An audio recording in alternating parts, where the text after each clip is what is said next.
दोस्तों, यह तो हम सभी जानते हैं कि लंकापति रावण ने किस प्रकार माता सीता का हरण किया और अपने काल को आमंत्रित किया।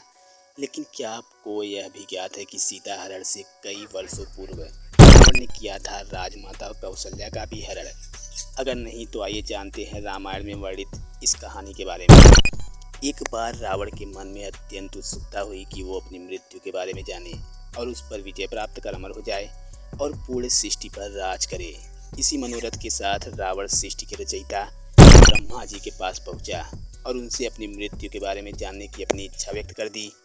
ब्रह्मा जी मुस्कुराकर बोले, हे दशानन, मृत्यु तो अकाट सत्य है। इस संपूर्ण धरा पर अमर तो कोई भी नहीं है। जो जन्मा है उसे मरना ही होगा एवं तुम्हारी मृत्यु अवधपति दशरथ और कौशल्या के पुत्र श्रीहरि के अवतार राम जी के हाथों सुनिश्चित है। रावण परम ज्ञानी था।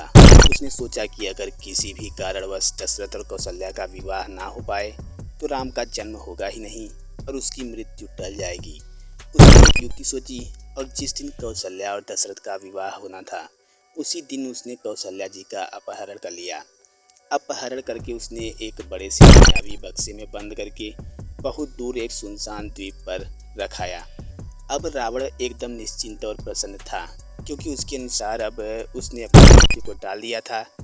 परंतु जैसा कि ब्रह्मा जी ने कहा था कि मृत्यु एक अकाट सत्य है, वो तो आनी ही है। देवर्षि नारद ने यह वाक्य राजा दशरथ को कह सुनाया, जिसके बाद राजा दशरथ अपनी सेना सहित उस द्वीप पर जा पहुँचे जहाँ कौशल्या जी मूर्छित अवस्था में बक्से में बंद थी। राजा दशरथ ने सकुशल अपने साथ अवधपुरी ले आए जहाँ पूरे विधि विधान से दोनों का विवाह पूर्ण हुआ। फिर किस प्रकार अग्निदेव के आशीर्वाद से उन्होंने श्री हरि विष्णु के अवतार प्रभु श्री राम को जन्म दिया और राम द्वारा कैसे रावण का वध किया गया, यह तो हम सब भली भांति जानते हैं।